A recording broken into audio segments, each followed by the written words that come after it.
नमस्कार मित्रों, स्वागत है आपका मेरे YouTube चैनल ज्ञान चक्र एग्ज़ाम प्रेप में। जैसा कि हमने one series for all exam चलाई है जो UKSSC द्वारा कराए जा रहे सभी पेपरों के लिए समान रूप से लाभकारी रहेगी। इसमें क्रैश कोर्स का आज डे 14 है, जिसमें हम हिंदी के अंदर पढ़ेंगे प्रत्यय के प्रत्यय। हमने कल कृत प्रत्यय पढ़ दिया था, आज पढ़ेंगे तद्धित प्रत्यय। और मौर्योत्तर काल में पढ़ेंगे शुंग वंश, कण्व वंश और सातवाहन वंश। ये दोनों वंश मौर्योत्तर काल के बाद आते हैं, लेकिन छोटे छोटे हैं तो मैंने यहीं पर इंक्लूड कर दिया है इनको, वाकाटक वंश और चेदी वंश को। उत्तराखंड ज्योग्राफी में हम पढ़ेंगे उत्तराखंड में भूस्खलन। तो चलिए शुरू करते हैं। तद्धित प्रत्यय परिभाषा वे प्रत्यय जो धातु के अलावा, धातु तो कृत प्रत्यय में लगते थे, उसके अलावा जो अन्य शब्दों जैसे संज्ञा, सर्वनाम, विशेषण से जुड़ते हैं उन्हें तद्धित प्रत्यय कहते हैं।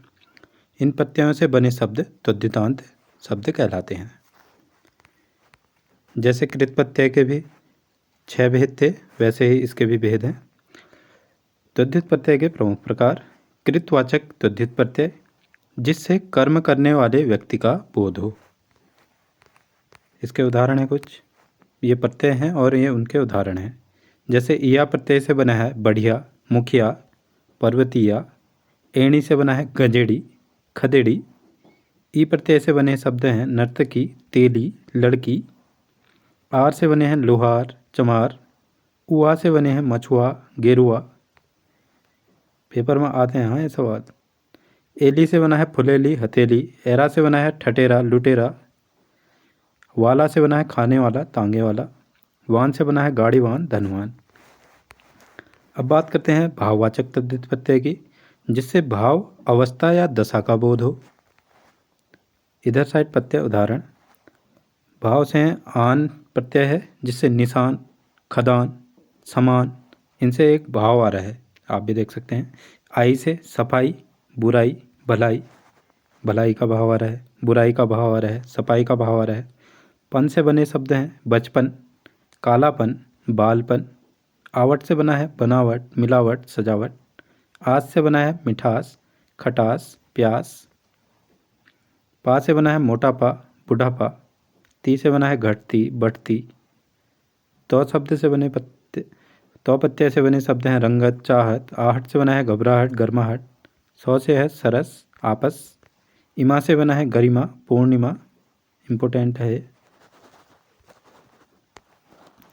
ऊनतावाचक तद्धित प्रत्यय, जिनकी तुलना न्यूनता या छोटी वस्तु से, जिनकी तुलनात्मक न्यूनता या छोटी वस्तु का बोध हो। ठीक है, अब देखना इनमें प्रत्यय हैं और उसके उदाहरण हैं। री बांसुरी, छतरी, मुरली, निचली, कलोटा, कजरोटा। टा से बने शब्द हैं। टी से बने हैं कलूटी, मोटी। इया से बने हैं डिबिया, खटिया, ये इम्पोर्टेंट है। इया। ई से बने हैं घोड़ी, रस्सी, लड़की। की से बने हैं चमकी, धमकी। वा से बने हैं बचवा, बिटवा। सा से बना है वैसा, गडासा। डी से बना है पगड़ी, तगड़ी। इस टाइप के शब्द आते भी हैं, वहाँ पर फिर अलग करके अर्थ ही नहीं आते उनके। अड़ा से मुखड़ा, चमड़ा, बछड़ा। बाकी मैंने लगभग सभी ऐड करने की कोशिश की है, अगर कोई छोड़ते हैं तो आप लोग देख लीजिएगा उनको। गुणवाचक तद्धित प्रत्यय, जिससे वस्तु के गुण या विशेषता का बोध हो। प्रत्यय उदाहरण: आलू से बना है दयालु, कृपालु। देखो उनका गुण है कि वो दयालु है, कृपालु है, ऐसे। उस प्रत्यय से बने हैं ऊनी, सूती, भारी। ये कुछ मिस्टेक हो गई है शायद, इसको छोड़ देना। ईला प्रत्यय से बना है शर्मीला, चमकीला, खर्चीला। एला से बना है कसेला, बनेला। एल से बना है दंतेल, दुधेल। हरा से बना है सुनहरा, चौहरा। हला से बना है रूपहला। ला से बना है श्यामला, लाडला। आ से बना है झूठा, भूखा, मीठा। आल से बने हैं शब्द हैं घड़ियाल, लठियाल। आर से बने हैं गंवार, उधार, बुखार। आओ से बने हैं खड़ाऊ, बिकाऊ, टिकाऊ। इन से बने हैं कठिन, मलिन। ये टॉपिक ही ऐसा है दोस्तों, इसमें मैं भी कुछ नहीं कर सकता हूँ। बाकी मैं कल एक प्रत्यय में अपने खुद के बनाए हुए नोट्स लाऊंगा, जिससे आप लोगों को काफ़ी मदद होगी इसको समझने में। ये तो हम टॉपिक क्लियर करना है करके ये सारे बताते ले जा रहा हूँ। स्थानवाचक तद्धित प्रत्यय, जिससे किसी स्थान या स्थान विशेष का बोध हो। ठीक है, जैसे मथुरा में ईया प्रत्यय लगा तो क्या बन गया? मथुरिया। पर्वत में पर्वतीया। आना से राजपुताना, हिंदू आना। आड़ी से पिछाड़ी, अगाड़ी। स्त्रीवाचक तद्धित प्रत्यय, जिससे स्त्री जाति का बोध हो। प्रत्यय उदाहरण, जैसे शिष्य में लगा आ प्रत्यय लगा तो क्या बन गया? शिष्या। छात्र में आ प्रत्यय लगा, छात्रा। ई प्रत्यय लगा, चाची, नानी, लड़की। आनी प्रत्यय लगा तो नौकरानी, जेठानी। या से लुटिया, डिबिया, चुहिया। इनसे नागिन, मालकिन। नी से मोरनी, महारानी। आइन से पंडिताइन, ठकुराइन। सब स्त्रीवाचक प्रत्यय हैं। अब बात करते हैं उर्दू तद्धित प्रत्यय की। उर्दू में प्रयुक्त विशेष तद्धित प्रत्यय निम्न है। जैसे इंदा प्रत्यय है, उससे शब्द बने हुए हैं शर्मिंदा, आइंदा। अंदाज से बने हैं तीरंदाज, दस्तंदाज। ईन से बने हैं शौकीन, संगीन। स्थान से पाकिस्तान, हिंदुस्तान। गार से रोजगार, मददगार। नामा से इकरारनामा, वसीयतनामा। मंद से दौलतमंद, ज़रूरतमंद। बाज प्रत्यय से बने हैं चालबाज, धोखेबाज। ची से बने हैं तोपची, बावर्ची। खोर से बना है हरामखोर, रिश्वतखोर। गी से बना है जिंदगी, गंदगी। खाना से बना है दवाखाना, कारखाना। ज़्यादा से बना है शहजादा, हरामजादा। दान से खानदान, पानदान। बहुत हैं ये। पर्दा नसीन से बने हैं पर्दा नसीन, तख्ता नसीन। पोष से पलंग पोष, नकाब पोष। इंदा से चुनिंदा, बसिंदा। सार से शर्मसार, मिलनसार। नाक से खौफनाक, दर्दनाक। तो से रहमत, हिफाजत। यस से काबिलियत, इंसानियत। आवाज़ से इलाहाबाद और फैजाबाद। आना से जुर्माना, मेहताना। गिर से राहगीर, जहांगीर। वार से इतवार, माहवार। ईना से नगीना, कमीना। दार प्रत्यय लगा है दुकानदार में, इम्पोर्टेंट है। वैसे शब्द दिख जा रहे हैं हमको। खुशबू बंद से कमरबंद, नज़रबंद। नवीस से खबर नवीस, अजर नवीस। वान से गाड़ीवान, बागवान। तो आज ये प्रत्यय समाप्त हो गए हैं, तद्धित प्रत्यय। अब शुरू करते हैं उत्तराखंड में भूस्खलन टॉपिक। प्रत्यय है इसका, उत्तराखंड में अधिकांश भाग पर्वतीय है। यहाँ भूमि ढालदार और कमज़ोर चट्टानों से बनी है, जिसके कारण बरसात के समय भूस्खलन की घटनाएं अत्यधिक होती हैं। आजकल हो भी रही है, आप देख सकते हैं जहाँ तहाँ पर रोड ब्लॉक हुई हैं। मुख्य भूस्खलन घटनाएं जो मेन इम्पोर्टेंट हैं और जो पेपर में आए हैं वो मैंने इंक्लूड किए हैं यहाँ।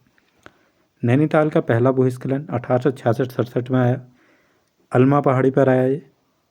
उत्तराखंड में दर्ज भूस्खलन की पहली घटना थी ये। विरही गंगा भूस्खलन 6 सितंबर 1893 को आया। परिणाम क्या हुआ इसका? गोना ताल, दुर्मी ताल का निर्माण हो गया। आपने पढ़ा होगा गोना झील कब बनी।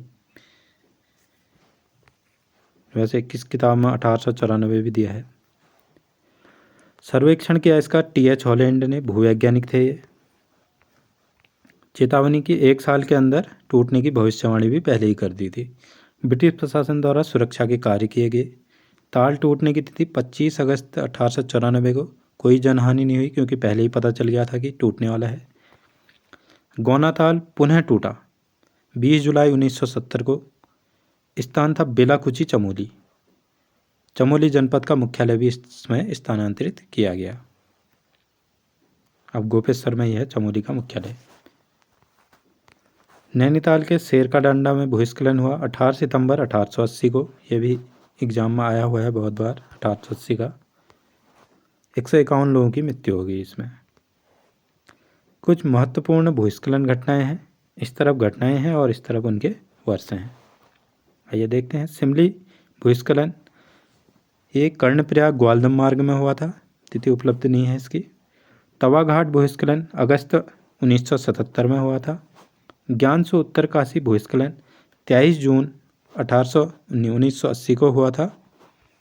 कर्मी भूस्खलन बागेश्वर में 1983 में हुआ था। ये मिलान के लिए आगे हैं एक बार पेपर में। नीलकंठ क्षेत्र भूस्खलन 1990 में हुआ था, 100 लोगों की मृत्यु हुई थी इसमें। बेरीनाग पिथौरागढ़ भूस्खलन 1996 में हुआ था। ऊखीमठ भूस्खलन 11 अगस्त 1998 को हुआ था। व्योमगाड़ भटासू रुद्रप्रयाग भूस्खलन 2001 में हुआ था। इनको एक बार हल्का हल्का देख लेना, याद कर लेना, पेपरों में मिलान के लिए आते हैं या कोई सिंगल पर्टिकुलर पूछ देगा। पर्टिकुलर तो खैर इम्पोर्टेंट वाले ही पूछते हैं, जो कठिन वो फेमस हैं जो, फिर भी इनको याद कर लेना। बूढ़ा केदार टिहरी भूस्खलन अगस्त 2002 में हुआ था। टिहरी बांध भूस्खलन अगस्त 2004 में हुआ था।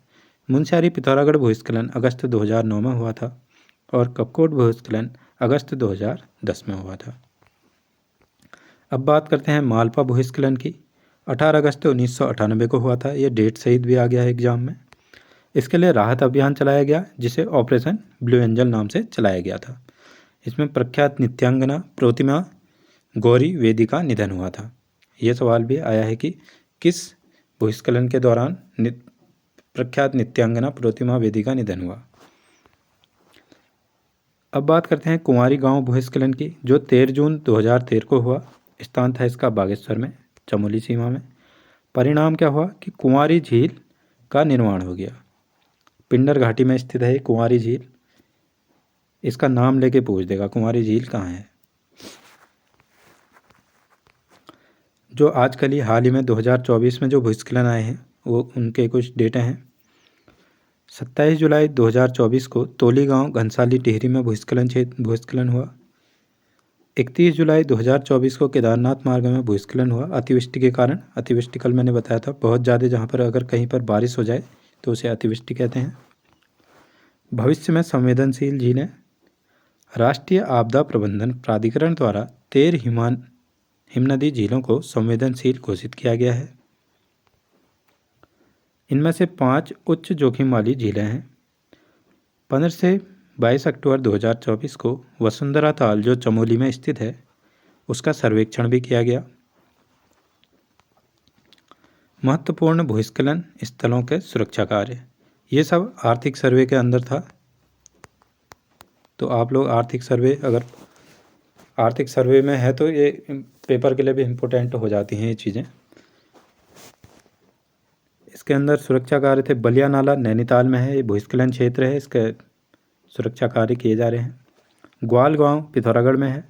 ग्लोगी भूस्खलन मसूरी रोड देहरादून में है। हल्दा पानी चमोली में है। बहुगुणा नगर कर्णप्रयाग में है। ये मिलान में आ सकते हैं सवाल। जोशीमठ भूदशा पुनर्निर्माण, जोशीमठ में हो रहा था ना, भूस्खलन आ रहे थे, मकानों में दरार पड़ रही थी, तो उसका फिर पुनर्निर्माण करने के लिए कुछ केंद्रीय सहायता दी गई। ये थी 1658 करोड़ की। पुनर्निर्माण पुनर्स्थापना का कार्य प्रगति में है, अभी चल रहा है ये कार्य। सिलक्यारा सुरंग भूस्खलन 12 नवंबर 2023 को इसमें भूस्खलन हुआ। ये स्थान है यमुनोत्री हाईवे। यमुनोत्री हाईवे स्थित है NH 134 पर और गंगोत्री है 34 पर। सुरंग की लंबाई, ये आ गया है PCS एग्जाम में भी, 4.531 किलोमीटर। इसका निर्माण कंपनी थी Navyug engineering company limited. Operation चलाया गया सिलक्यारा रेस्क्यू मिशन नाम से। 41 मजदूर 17 दिन तक इस सुरंग के अंदर फंसे थे। आपने देखा होगा, बहुत ही हाईलाइट मामला था ये, तभी इसके बारे में जितनी भी डिटेल हो सकती है वो सब लेके हमें कुछ भी आ सकता है पेपर में। अंतर्राष्ट्रीय सहायता। ऑस्ट्रेलियाई सुरंग के विशेषज्ञ प्रोफेसर अर्नोल्ड डिस्क को बुलाया था। इनके इस सुरंग के ऊपर कुछ पुस्तकें भी लिखी गई। वो 17 दिन राजीव रंजन सिंह ने लिखी थी। द प्रॉमिस अर्नोल्ड डिस्क ने लिखी, आ सकती हैं। Operation Silkyara the 17 day rescue mission Sharad Kumar Tripathi की किताब है। द ट्रैम्प्यूच ऑफ सिलक्यारा दुर्गेश पंत की है। इस नाम से एक बाइक भी आती है और इसका अर्थ होता है विजयोल्लास करके, ठीक है। इसके लिए जांच कमेटी के अध्यक्ष थे शांतनु सरकार। अब बात करते हैं हम इतिहास की। मौर्योत्तर काल, इसको कहा जाता है अंधकार युग। ये कल छूट गई थी चीज़ें, कल हमने विदेशी तो सब पढ़ लिए थे, यूनानी आक्रमण, यूनानी, शक, पहलव। आपने अगर वीडियो नहीं देखी है तो देख लीजिए उसको, फिर उसके बाद ये चीज़ें समझने में आसानी होगी। इसको अंधकार युग इसलिए कहा जाता है क्योंकि एक तो स्रोतों की कमी है, दो साम्राज्यों के बीच का अवसान काल है, पहले इसमें मौर्य काल है और बाद में गुप्त काल आएगा। जो बड़े बड़े काल रह चुके हैं अपने समय में, बड़े बड़े वंश रह चुके हैं मतलब, तो इनके बीच का काल था। तो वैसे भी इसके स्रोतों की कमी है, अंधकार युग तब भी कहा जाता है इसको। पहली बार इस काल में लेख युक्त सिक्के मिले हैं, हमने बात कर ली थी कल, यूनानियों ने जो सिक्के थे। बड़े साम्राज्य और महत्वपूर्ण उपलब्धियों का भी विकास हुआ। इसे क्लासिकल युग का अग्रगामी भी कहा जाता है, सवाल आ सकता है, ध्यान रखें। मौर्योत्तर काल के प्रमुख वंश, स्थानीय राजवंश जो थे, जो पूर्वी और मध्य भारत दक्कन में इनने अपना जो आए थे यहाँ, इनने मतलब जैसे इंडिया का मैप है तो यहाँ पर सातवाहन इस इलाके में थे, महाराष्ट्र और आंध्र प्रदेश के इलाके में ऐसे ऐसे करके फैले हुए थे, इतने में MH। और इसके ऊपर यहाँ को शुंग वंश था, यहाँ इस साइड को कण्व वंश उतना इम्पोर्टेंट नहीं है।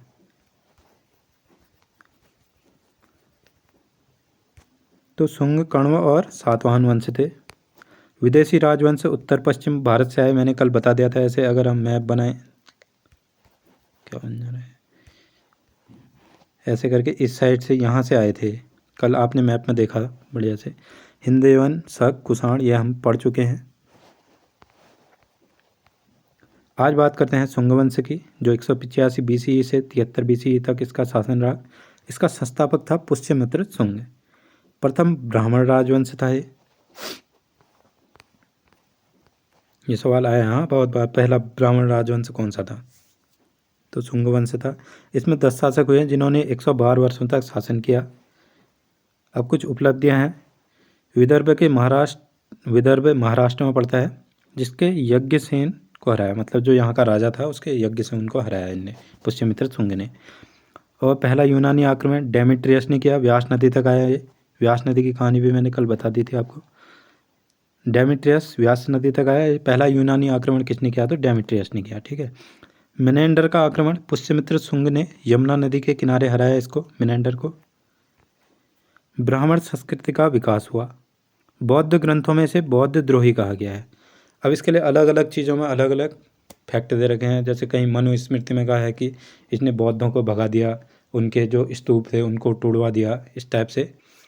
कहीं कहीं पर लिखा है कि जो बौद्ध धर्म थे उनको ब्राह्मण धर्म स्वीकार कराया, हिंदू धर्म में परिवर्तन कराया। अब ये बातें इतनी इम्पोर्टेंट है नहीं, अगर कोई मेंस में लिखेगा तो उसके लिए है। संस्कृत का उत्थान यही शुंग वंश में हुआ। अब हम साहित्यिक योगदान देखते हैं। पुष्यमित्र शुंग के दरबारी कवि पतंजलि थे। मोस्ट इम्पोर्टेंट सवाल है, बहुत बार अगर यहाँ से सवाल बनाना होगा तो इन्हीं में से बनाता है, तब मैंने इंक्लूड भी किए हैं। पतंजलि दरबारी कवि थे इनके। इन्होंने महाभाष्य लिखा, महाभाष्य के लेखक थे पतंजलि।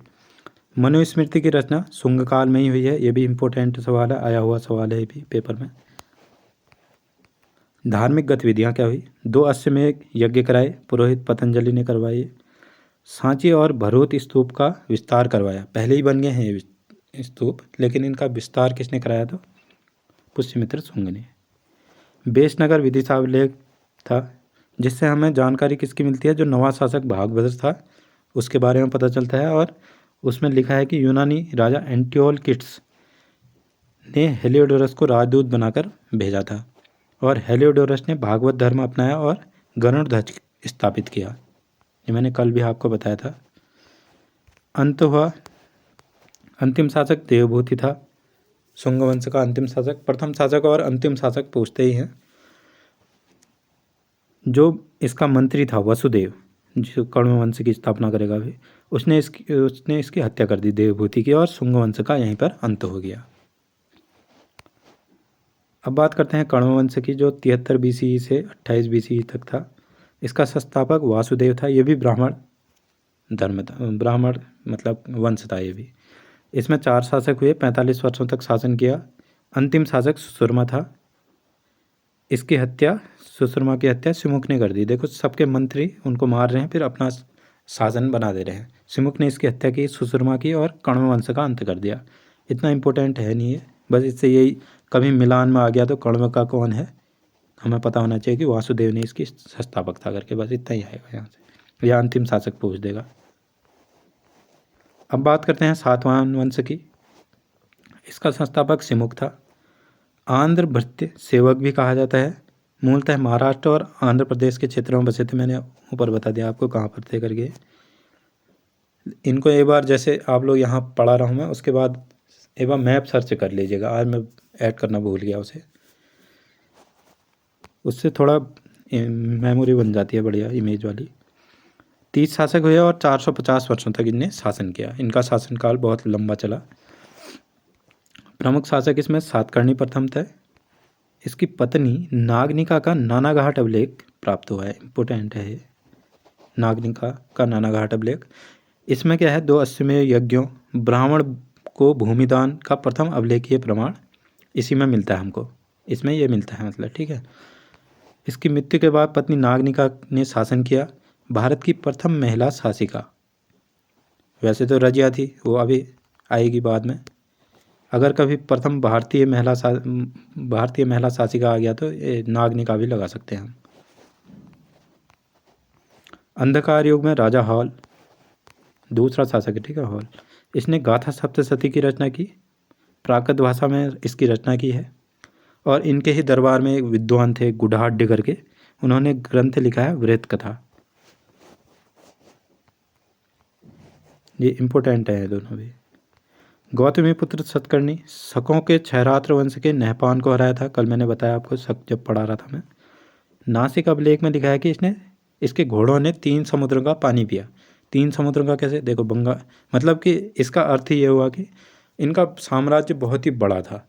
जैसे बंगाल में हो गया, बंगाल तक था, और अरब सागर तक था, और हिंद तक था। तो इसने 3 समुद्र का पानी पी दिया ऐसे, ठीक है।